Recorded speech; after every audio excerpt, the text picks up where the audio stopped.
Assalamualaikum warahmatullahi wabarakatuh. Halo semuanya, kali ini kita akan melanjutkan pembahasan kita mengenai stabilitas obat, yaitu dari segi stabilitas kimia. Salah satu bentuk ketidakstabilan obat adalah hilangnya konsentrasi obat melalui reaksi kimia yang mengakibatkan berkurangnya potensi, kemudian sehingga kualitas produk menjadi buruk ya. Ketidakstabilan obat dapat ditinjau dari segi kimia, yaitu melalui reaksi kimia. Identifikasi produk yang terbentuk akan membuat pemahaman yang lebih baik pada mekanisme reaksi yang terjadi. Nah, sekarang kita masuk ke drug loss atau hilangnya konsentrasi obat. Apa pentingnya mengetahui drug loss? Yang pertama adalah karena obat dapat terdegradasi menjadi zat beracun, misalnya pada senyawa pralidoxim. Nah, untuk pralidoxim ini dapat terdegradasi menjadi sianida pada kondisi basah ya, sedangkan pada kondisi asam dia tidak akan menjadi sianida. Kemudian yang kedua, contoh lainnya adalah tetrasiklin. Untuk tetrasiklin ini dapat terdegradasi menjadi epian hidrotetrasiklin ya, melalui reaksi dehidrasi dan epimerisasi. Bahayanya apa epian hidrotetrasiklin? Bahayanya adalah akan mengakibatkan sindrom Fanconi, yang mana ini permasalahan pada tubulus proksimal ginjal ya. Jadi untuk senyawa asam amino, kemudian senyawa biomolekul lainnya seperti karbohidrat ya atau gula itu masih dapat lolos dari tubulus proksimal ginjal ya, sehingga dapat terdeteksi pada urin. Nah, kemudian contoh lainnya adalah benzilpenisilin, yang mana benzilpenisilin ini dapat mengalami re-engagement atau penataan ulang ya menjadi asam penisilenat ya pada kondisi asam. Oke, kemudian yang kedua, pentingnya mengetahui drug loss adalah karena obat yang terdegradasi dapat merusak estetika dari obat ya. Misalnya untuk epinefrin itu akan dapat teroksidasi menjadi adrenokrom. Nah, ini akan terjadi perubahan warna ya. Kemudian yang ketiga, karena apa? Karena jika obat ditujukan untuk penggunaan secara oral, maka formulator perlu mengetahui bahwa obat tersebut juga stabil terhadap kondisi pH saluran pencernaan. Yang mana kita tahu saluran pencernaan kita kan ada lambung, ada usus halus ya. Nah, untuk pH lambung itu berbeda dengan pH usus halus. Nah, ini pasti kalian pelajari pada mata kuliah kimia medisinal ya. Nah, sebagian besar senyawa obat cukup stabil pada pH netral. Yaitu untuk pH netral ini cenderung yang berada pada usus halus ya, jadi netral ke basa. Namun dapat menjadi tidak stabil pada pH asam misalnya di lambung. Jenis obat yang sangat labil terhadap asam misalnya adalah eritromisin dan juga beberapa jenis penisilin ya. Nah, kemudian ada juga 2,3-dideoksipurin nukleosida. Nah, ini obat ini adalah sangat labil terhadap kondisi asam. Nah, jadi perlu digunakan obat yang memang dia sesuai dengan kondisi pH yang dibutuhkan ya, apakah di lambung ataukah di usus halus ya. Kemudian jalur degradasi kimia. Nah, senyawa obat memiliki beragam struktur molekul sehingga rentan terhadap berbagai jalur degradasi kimia.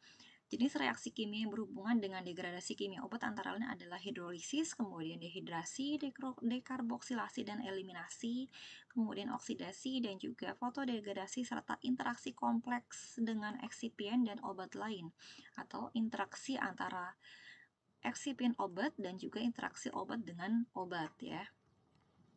Yang pertama adalah reaksi hidrolisis. Nah, hidrolisis ini merupakan reaksi yang paling umum terjadi pada obat dan merupakan jalur degradasi utama obat yang memiliki gugus fungsi ester dan amida dalam strukturnya. Pada sebagian besar sediaan parenteral, itu kan obat harus dicampur dengan air ya. Dan jika sediaan masih dalam bentuk padat, maka akan terdapat kemungkinan kelembapan walaupun dalam jumlah yang kecil. Oke, ini adalah struktur ester, sedangkan ini adalah struktur amida ya. Nah, di sini beda gugusnya, di sini OR, yang di sini ada gugus N, kemudian dengan alkil ya, ada gugus aminanya. Oke, kemudian Banyak sekali jenis obat yang mengandung ester ya. Nah, untuk ester ini akan terhidrolisis melalui serangan nukleofilik dari ion hidroksida atau air ke ester ya. Jadi di sini ion hidroksida atau air ya dapat menyerang secara nukleofilik pada ester ya. Laju degradasinya bergantung pada substituen R1 dan juga substituen R2, jadi bergantung kepada percabangannya, yang mana gugus menarik elektron, misalnya Cl, Br, I, COH, OH, nitro, dan lain-lain ini akan meningkatkan laju hidrolisis ya. Sedangkan untuk gugus pendonor elektron, misalnya alkil ya, CH3, C2H5, C3H7, dan lain sebagainya, ini akan menghambat proses hidrolisis. Nah, di sini merupakan reaksi umum dari hidrolisis asam karboksilat ya. Ini asam di sini ester asam karboksilat, atau senyawa ester ya. Ester ini akan terhidrolisis sehingga akan menghasilkan asam karboksilat dan juga alkohol. Oke. Nah, di sini tabel ini merupakan contoh nilai K ya. Nilai K pada orde kedua dari berbagai jenis ester ya. Ini R1-nya, kemudian di sini R2-nya. Ya. Oke. Nah, yang perlu kita pahami adalah semakin tinggi nilai K, maka laju degradasinya akan semakin besar ya. Begitu juga sebaliknya, ketika K-nya kecil, maka laju degradasinya atau laju reaksinya akan semakin kecil. Nah, di sini ketika R-nya adalah hidrogen, kemudian R2-nya adalah alkil, kita lihat di sini CH3 dengan C2H5, yang lebih banyak karbonnya yang mana? Yang lebih banyak karbonnya adalah C2H5. Kemudian semakin ke bawah ini semakin ke C3H7 itu karbonnya semakin banyak ya. Ternyata semakin banyak gugus alkilnya, maka dia akan menurunkan konstanta laju reaksi ya. Atau dengan kata lain, laju degradasinya akan semakin lambat ya.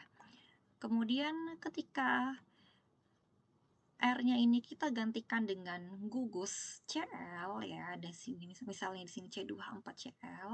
Nah, ternyata di sini untuk konstanta laju reaksinya maka akan lebih tinggi ya. Dengan kata lain, maka laju reaksinya akan menjadi lebih cepat, atau obat ini akan lebih cepat terdegradasi atau terdekomposisi atau terhidrolisis, akan lebih cepat ya. Nah, kita lihat di sini untuk Cl. Nah, Cl ini tadi adalah gugus penarik elektron ya. Jadi untuk gugus penarik elektron ini akan meningkatkan hidrolisis. Tadi akan meningkatkan nilai konstanta dari laju reaksi. Ya, sedangkan untuk gugus pendonor elektron misalnya alkil itu akan menghambat proses hidrolisis atau akan menurunkan nilai konstanta laju reaksi. Nah, di sini jadi dapat kita lihat ya, ini sudah saya kelompokkan ya. Ada alkil ya. Nah, di sini juga alkil, ini alkil. Nah, di sini semakin banyak alkilnya maka dia laju degradasinya akan semakin lambat ya. Namun ketika kita tambahkan gugus penarik elektron ya, maka akan meningkatkan laju degradasi atau meningkatkan laju hidrolisis. Oke. Di sini adalah contoh ester asam karboksilat yang rentan terhidrolisis. Misalnya ada etil paraben, kemudian benzocaine, procaine, kemudian aspirin, atropin, skopolamin, metilfenidat ya, kemudian mepridin, kemudian hidrokortison sodium suksinat, metilpernisolon sodium suksinat, dan juga succinylcholine klorida ya. Oke, jadi untuk senyawa-senyawa ini rentan terhadap proses hidrolisis ya, atau degradasi melalui reaksi hidrolisis. Nah, untuk jenis lakton itu adalah ester siklik. Ini juga akan mengalami hidrolisis, di mana akan terjadi pembukaan cincin. Ya, jadi cincinnya akan terbuka. Misalnya pilokarpin, kita lihat di sini strukturnya tadinya cincinnya tertutup. Kemudian ketika terhidrolisis cincinnya menjadi terbuka ya. Terbuka. Nah, di sini nih terbuka. pilokarpin terhidrolisis menjadi asam pilokarpik ya. Kemudian contoh lainnya adalah delvastatin. Nah, di sini terjadi pembukaan cincin ya. Oke, yang ini nih. Tadi cincinnya seperti ini, nah ini menjadi terbuka. Kemudian pada warfarin terjadi pembukaan cincin ya pada struktur ini. Kemudian pada kamtotesin, nah ini juga terjadi pembukaan cincin ya. Oke. Nah, di sini adalah beberapa konstanta ya, konstanta laju hidrolisis pada berbagai ester asam karboksilat. Misalnya pada kamtotesin, aspirin, metilprednisolon, dan lain-lain. Ini dapat kita lihat ya. Oke. Nah, kemudian ada juga ester asam karbamat ya. Untuk ester asam karbamat misalnya klorofenisin karbamat dan juga carmetizol itu akan mengalami hidrolisis masing-masing dalam asam kuat dan juga larutan netral ke basa ya. Kemudian untuk jenis ester siklodison ini yang merupakan ester asam sulfonat dan juga asam sulfamat 17 heptanadial ester ya, atau NCC 329680. Nah, ini merupakan ester asam sulfamat, ini akan terhidrolisis pada pH netral hingga basa. Keduanya akan terhidrolisis melalui pemutusan ikatan C dengan O di sini ya pemutusannya. Kemudian hidrolisis amida. Nah, untuk ikatan amida ini tidak lebih rentan mengalami hidrolisis dibandingkan dengan ikatan ester. Karena apa? Karena gugus karbonil pada amida tidak lebih elektrofilik. Beberapa jenis amida yang dapat mengalami hidrolisis misalnya adalah acetaminophen, kemudian chloramphenicol, ya, kemudian indometasin, sulfacetamid, linsomisin, dan juga moricizin ya. Oke. Nah, selanjutnya untuk antibiotik beta-laktam misalnya penisilin dan juga cefalosporin yang merupakan jenis amida siklo atau laktam, ini akan mengalami pembukaan cincin pada proses hidrolisisnya. Nah, di sini misalnya cefalosporin yang akan terhidrolisis mengalami pembukaan cincin ya. Oke, nah di sini adalah tabel mengenai konstanta laju hidrolisis pada berbagai amida ya, dari bensilpenisilin, acetaminophen, indometasin, kemudian cefalotin, kemudian cefoxatim, cefradoxil, dan lain-lain ya. Ini adalah jenis-jenis obat yang mengandung gugus amida. Kemudian kita masuk ke hidrolisis barbiturat, hidantoin, dan juga imida. Nah, untuk barbiturat, hidantoin, dan juga amida ini memiliki gugus fungsi yang mirip dengan amida, namun lebih reaktif. Untuk asam barbiturat seperti barbital, fenobarbital, amobarbital, dan juga metabarbital akan mengalami pembukaan cincin ketika hidrolisis. Ini contohnya terjadi pembukaan cincin ya.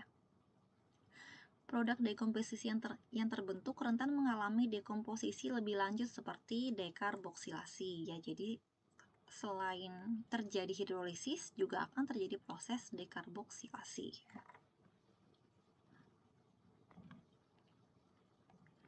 Oke, nah di sini beberapa jenis gugus fungsi yang rentan terhadap hidrolisis ya. Misalnya ada ester, kemudian lakton ya. Ini contoh obatnya. Ester misalnya aspirin, alkaloid, dan lain-lain, kemudian lakton, pilokarpin, spironolakton, dan lain. Kemudian amida, misalnya tiasinamida, kemudian chloramphenicol, kemudian jenis obat laktam, misalnya penisilin, kemudian cefalosporin ya, kemudian jenis obat oksima, misalnya pada steroid oksima, kemudian imida misalnya glutimida dan juga etosuximida ya. Kemudian malonik urea misalnya adalah senyawa-senyawa barbiturat, dan juga ada nitrogen mastat misalnya adalah melvalan. Oke, jalur berikutnya dari instabilitas kimia yaitu jalur dehidrasi ya. Nah, untuk jalur dehidrasi ini artinya adalah kurang lebih terjadi pelepasan hidrogen ya, terjadi pelepasan air ya, pelepasan H2O, bukan hidrogen ya. Nah, misalnya untuk gula seperti glukosa dan laktosa ini akan mengalami dehidrasi membentuk 5-hidroksimetil furfural. Ya, D itu kehilangan hidrasi ya, kehilangan hidrasi atau kehilangan H2O. Nah, kemudian contoh berikutnya yang dapat mengalami hidrasi adalah butanoprida ya. Nah, di sini dia akan mengalami dehidrasi. Kemudian reaksi berikutnya adalah isomerisasi, epimerisasi, dan juga rasemisasi. Contoh obat yang mengalami isomerasi misalnya adalah amfoterisin B, kemudian siklosporin A, dan juga tirilazat ya. Kemudian contoh obat yang mengalami epimerisasi ada pilokarpin, yang mana akan terepimerisasi dengan katalis basa. Kemudian tetrasiklin seperti rolitetrasiklin dan juga ergotamin ini akan mengalami epimerisasi dengan menggunakan katalis asam. Kemudian ada juga moxalaktam dan juga hetasilin. Nah, selanjutnya untuk contoh obat yang mengalami rasemisasi itu ada benzodiazepin, oxazepam, penisilin, dan juga cefalosporin. Oke. Nah, berikutnya adalah jalur dekarboksilasi dan juga eliminasi ya. Untuk gugus atau zat yang mengalami gugus asam karboksilat ini akan mengalami dekarboksilasi. Jadi akan terjadi pelepasan gugus karboksil ya.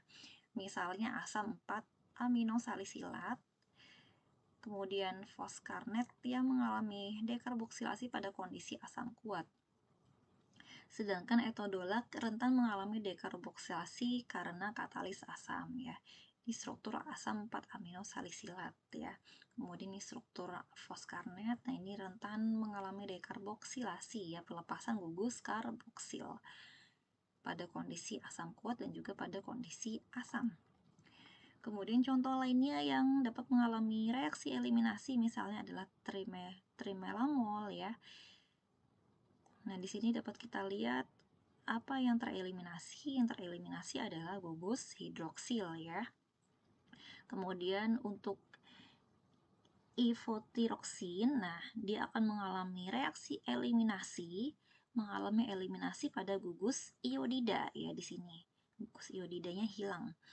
Kemudian pada ADD 17014 ya, pada senyawa ini akan mengalami eliminasi atau kehilangan gugus aminah ya.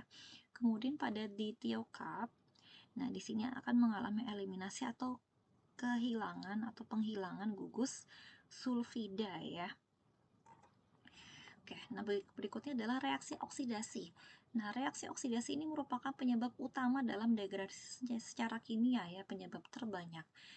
Mekanisme oksidasi senyawa obat ini bergantung pada struktur kimia obat, yang mana adanya spesi oksigen reaktif, kemudian oksidan lainnya juga berpengaruh terhadap mekanisme oksidasi. Gugus fungsi yang rentan mengalami oksidasi ada fenol, aldehid, alkohol, senyawa turunan lemak, dan juga minyak tidak jenuh ya. Nah, untuk senyawa turunan lemak dan juga minyak tidak jenuh ini berarti termasuk juga vitamin larut dalam lemak, misalnya vitamin A, D, E, dan K ya. Jadi struktur dari vitamin A, D, E, K itu adalah senyawa turunan lemak ya. Jadi kalau dari segi kimia organik untuk vitamin A, D, E, K ini masuk ke dalam senyawa turunan lemak dan juga minyak tidak jenuh. Oke. Contoh senyawa yang teroksidasi di sini misalnya adalah asam askorbat ya, teroksidasi. Nah, kita lihat di sini. Pada strukturnya akan mengalami oksidasi. Kemudian ada juga jenis katekol ya. Katekol itu akan mengalami oksidasi, misalnya katekol metildopa dan juga epinefrin.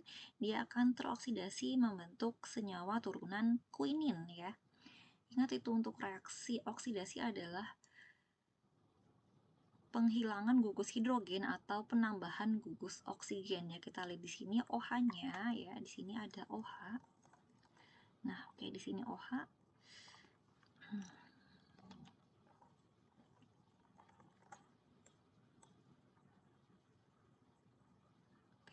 Nah, di sini OH akan teroksidasi membentuk ikatan rangkap O ya. Jadi hanya hilang digantikan dengan ikatan rangkap O. Ya, ini reaksi oksidasi. Kemudian contoh reaksi oksidasi lainnya, nah ini pada senyawa-senyawa asam 5 aminosalisilat ya, yang akan teroksidasi menjadi beberapa jenis senyawa. Kemudian untuk oksidasi pada senyawa vitamin atau senyawa turunan lemak, misalnya pada vitamin A, kemudian pada ergokalsiferol, ya, kemudian pada kolkalsiferol ya atau vitamin D ini ya strukturnya, kemudian pada fumagilin dan juga pada filipin. Nah, ini senyawa-senyawa ini rentan mengalami oksidasi. Kemudian contoh lainnya ada pada fenilbutazon, kemudian pada sulpirin, kemudian pada morfin, pada tetrazepam, ya. Kemudian pada hidrokortison dan juga pada prednisolon. Nah, ini adalah senyawa-senyawa yang rentan mengalami oksidasi. Nah, di sini juga ada beberapa jenis gugus fungsi yang dapat mengalami autooksidasi ya. Misalnya gugus fungsi fenol, misalnya fenol pada steroid, kemudian gugus fungsi katekol, misalnya katekolamin, misalnya dopamin, isoprotyrenol ya. Kemudian untuk gugus fungsi ether, misalnya di etil ether. Selanjutnya untuk gugus fungsi tiol, misalnya adalah di mercaprol ya. Kemudian untuk gugus fungsi tioester, misalnya fenotiazinin ya. Kemudian untuk gugus fungsi asam karboksilat, misalnya senyawa-senyawa asam lemak atau dan turunannya, baik terutama adalah asam lemak tidak jenuh ya. Kemudian nitrit, nah misalnya amil nitrit, kemudian aldehid ya, misalnya adalah senyawa paraldehid. Dan juga senyawa amina, misalnya morfin dan juga clozapin ya. Kemudian jalur degradasi lainnya adalah dapat mengalami fotodegradasi. Nah, untuk fotodegradasi ini terjadi ketika molekul menyerap cahaya pada panjang gelombang 300 sampai 400 nanometer ya. Panjang gelombang yang lebih kecil akan menyebabkan kerusakan pada molekul dibandingkan dengan panjang gelombang yang lebih besar. Fotodekomposisi terjadi dengan melibatkan reaksi oksidasi, kemudian polimerisasi atau pembukaan cincin pada molekulnya. Nah, ini akan terjadi selama proses pembuatan, penyimpanan, dan juga penggunaan produk ya. Pada molekul yang mengalami fotodekomposisi akan menghasilkan radikal bebas yang menyebabkan terjadinya reaksi berantai. Oke, nah sekarang bagaimana cara menghindarinya? Untuk menghindari reaksi fotokimia, maka dilakukan pengemasan dalam wadah yang berwarna, misalnya gelas kaca yang berwarna hijau kekuningan. Kemudian penambahan antioksidan, misalnya natrium tiosulfat, itu dapat mencegah fotodegradasi. Nah, untuk senyawa nifdipin, kemudian nikardipin, nitropurusida, klortalidon, asetazolamid, kemudian retinol, riboflavin, dan juga furosemida, fenotiazinin, ini akan rentan mengalami fotooksidasi ya. Dan untuk reaksi-reaksi fotokimia ini banyak terjadi pada senyawa turunan steroid. Oke, nah ini adalah contoh fotodegradasi dari kloroquine ya. Nah ini senyawa kloroquine. Nah akan mengalami fotodegradasi sehingga menghasilkan banyak jenis senyawa ya. Kemudian ini contoh senyawa fotodegradasi dari primaquine. Nah akan menghasilkan beberapa jenis senyawa. Oke, nah untuk jalur degradasi lainnya adalah interaksi obat dengan eksipien maupun obat dengan obat ya. Nah, seperti yang kita ketahui, obat itu jarang diformulasikan sebagai senyawa tunggal. Seringkali ditambahkan zat aditif atau eksipien pada formulasinya. Ya, reaksi dapat terjadi antar senyawa pada obat satu atau senyawa pada obat dengan satu atau lebih aditif ya. Demikian pula ketika dua jenis obat diformulasikan dalam produk yang sama, maka dapat terjadi reaksi satu sama lain. Misalnya untuk interaksi antara obat eksipin ataupun obat dengan obat, ada namanya reaksi bisulfit ya, yang terjadi pada epinefrin. Suatu katekolamin ini akan mengalami perpindahan gugus hidroksil oleh bisulfit. Kemudian dexamethasone 21-fosfat, suatu keton tidak jenuh alfa atau beta diketahui akan mengalami adisi oleh bisulfit. Nah, jadi kedua senyawa ini akan mengalami interaksi ya. Kemudian contoh berikutnya adalah reaksi amina dengan gula pereduksi. Nah, untuk gula pereduksi ini mudah bereaksi dengan amina primer, termasuk asam amino melalui reaksi Maillard ya.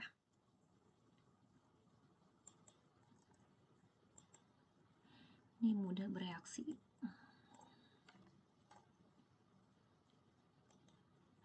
Nah, untuk zat obat dengan gugus amina primer atau sekunder ini dapat menjalani reaksi adisi atau penataan ulang. Disebut juga reaksi pencoklatan karena perubahan warna yang dihasilkan. Contohnya adalah reaksi dari amfetamin isoniazid, kemudian dextromfetamin sulfat, dan juga norfenilefrin dengan gula seperti laktosa dan juga produk degradasi gula, yang misalnya 5-hidroksimetil furfural. Kemudian interaksi obat dengan eksipin ataupun obat dengan obat, misalnya adalah reaksi transestrifikasi ya. Contohnya adalah zat obat dengan gugus fungsi hidroksil, yaitu aspirin ya. Nah, aspirin ini dapat mengalami transasilasi reversibel untuk membentuk asam salisilat. Misalnya kodein dan juga sulfadiazin ya, yang dapat diasetilasi oleh aspirin. Contoh lainnya adalah reaksi benzokain dengan polivinil asetat ftalat ya. Nah, ini dapat mengalami interaksi antara benzokain dengan polivinil asetat ftalat. Oke. Kemudian apa saja faktor yang dapat mempengaruhi kestabilan kimia? Yang pertama adalah prinsip dasar kinetika reaksinya ya. Nah, untuk kinetika reaksi dari reaktan D menjadi produk P atau reaktan D yang direaksikan dengan A menjadi produk P itu kan ini terjadi pengurangan konsentrasi reaktan ya seiring waktu, atau kita sebut dengan hukum laju reaksinya, K dikali konsentrasi D dipangkatkan dengan orde reaksinya, kemudian dikali konsentrasi A dipangkatkan dengan orde reaksinya. Jika konstantanya besar, maka reaksi berlangsung lebih cepat, sedangkan jika konstantanya kecil, maka reaksi berlangsung lebih lambat ya. Nah, ini V sama dengan ya. Nah, pada sebagian besar sediaan farmasi, terutama pada larutan, kinetika berlangsung pada pseudo orde ke-1 ya. Secara umum, laju degradasi obat D ini bergantung pada konsentrasi obat D dan konsentrasi reaktan lainnya, yaitu konsentrasi A. Oke, kemudian yang kedua yang mempengaruhi kestabilan kimia adalah peran struktur molekul ya. Jadi struktur molekulnya berpengaruh. Nah, untuk struktur molekul tersebut akan menentukan mekanisme atau jalur degradasi obat ya. Selanjutnya untuk substituen. Substituen di sekitar pusat reaksi juga dapat secara kuat mempengaruhi reaktivitasnya. Misalnya, obat yang memiliki gugus fungsi penarik elektron dekat dengan ikatan ester kemungkinan akan menunjukkan kecenderungan yang lebih tinggi terhadap serangan nukleofilik oleh ion hidroksida daripada senyawa ester yang mirip tanpa gugus fungsi tersebut. Nah, untuk peningkatan laju degradasi dapat dijelaskan dengan mengasumsikan gugus penarik elektron membuat karbon-karbonil pada gugus ester lebih rentan untuk diserang, sebagaimana pada bentuk kompleks teraktivasi yang menurunkan nilai energi bebas. Oke, nah di sini contohnya ya, kita lihat di sini ada struktur dari asam pilokarpik dan juga struktur asam isopilokarpik. Kita lihat perbedaan strukturnya di mana. Nah, di sini dapat kita lihat strukturnya. Ini mouse-nya di mana ini ya?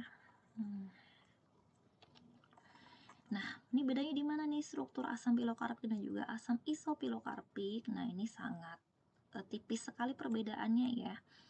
Perbedaannya hanya pada C2H5. Nah, C2H5 ini sama-sama C2H5 namun nah di sini menghadap ke arah pembaca C2H5-nya, sedangkan yang di sini menjauhi arah pembaca ya. Kalau misalnya pernah belajar stereokimia pada kimia dasar ataupun kimia organik, ini berbeda ya. Strukturnya berbeda, asam pilokarpik dan asam isopilokarpik.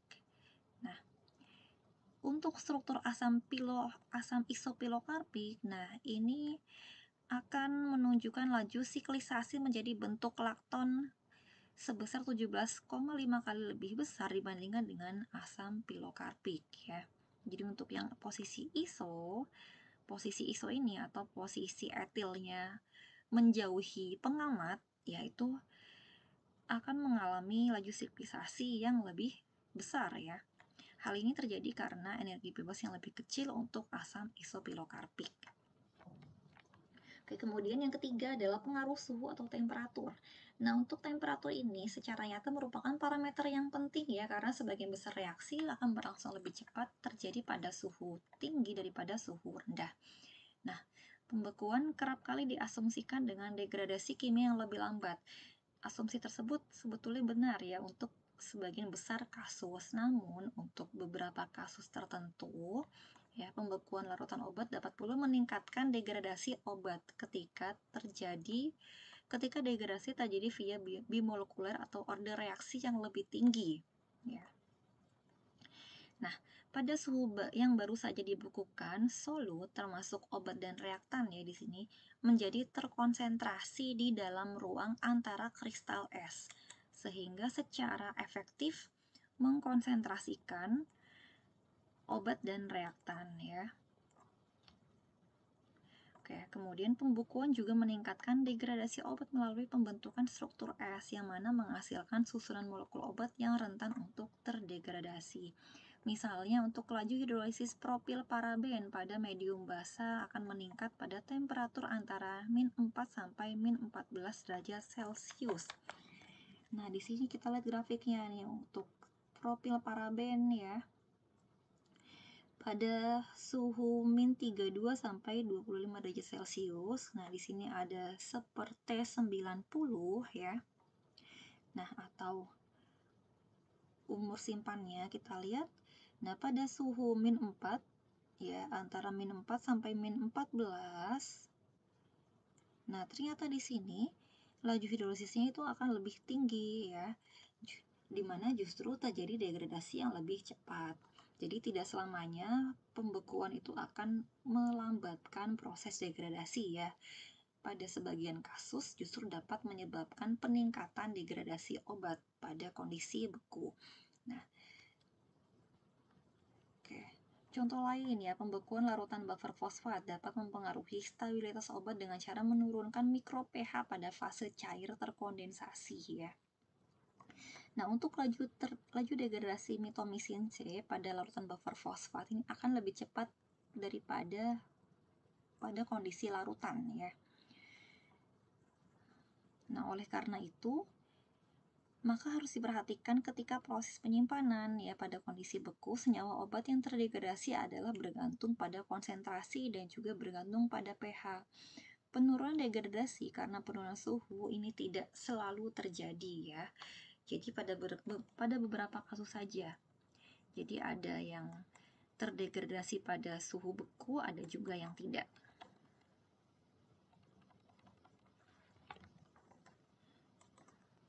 Oke. Nah, bagaimana stabilisasi obat terhadap hidrolisis, kemudian oksidasi dan juga fotolisis? Nah, ini dapat distabilisasi dengan cara mengatur suhu atau temperatur ya. Yang mana semua produk obat disimpan pada suhu yang sesuai untuk mencegah percepatan dekomposisi karena panas ya maupun karena suhu beku. Kondisi yang disarankan suhu ruangan, kemudian penyimpanan dingin, dan gudang penyimpanan yang didinginkan. Kemudian stabilisasi dengan faktor cahaya ya. Untuk material yang sensitif cahaya dapat disimpan di dalam botol berwarna. Kemudian untuk stabilisasi dari segi kelembapan ya, material kemasan dipilih biasanya kaca dan plastik untuk mencegah terpaparnya produk obat terhadap kondisi lembab yang tinggi. Kemudian oksigen. Nah, pilih kemasan yang tepat untuk menjaga kandungan oksigen dari larutan dan menyisakan ruang yang sangat kecil di botol di atas produk obat merupakan metode untuk melawan oksidasi. Antioksidan yang digunakan untuk produk-produk sediaan farmasi ya. Ini ada beberapa jenis antioksidan, misalnya untuk sistem berair.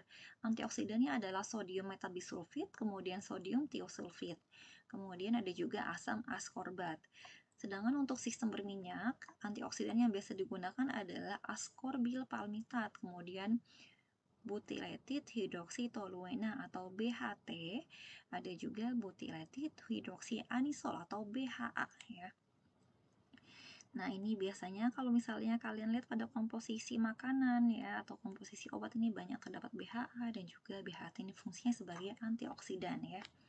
Kemudian yang kelima adalah penggunaan agen pengkelat. Nah, agen pengkelat ini membentuk kompleks dengan ion logam berat dan mencegahnya dari dekomposisi oksidatif yang terkatalisis. Misalnya turunan EDTA dan garamnya, asam sitrat dan asam tartrat. Kemudian penggunaan solvent ya, dengan penggunaan pelarut yang cocok kemungkinan dapat menurunkan laju hidrolisis. Nah, bagaimana stabilisasi senyawa obat melawan degradasi kimia? Nah, dapat digunakan modifikasi struktur molekul senyawa obat ya, kemudian kita dapat melakukan pembentukan senyawa kompleks, kemudian dapat melakukan pembentukan kompresi inklusi dengan siklodextrin, kemudian dapat melakukan inkorporasi ke dalam liposom, misel ataupun emulsi ya. Jadi sistem penghantaran obatnya dapat berupa liposom ataupun misel. Kemudian dapat dilakukan penambahan stabilizer, misalnya antioksidan, dan juga dapat menggunakan kemasan yang tepat. Oke, nah jadi itu saja dari saya mengenai stabilitas obat dari segi stabilitas kimia. Terima kasih atas perhatiannya. Wassalamualaikum warahmatullahi wabarakatuh.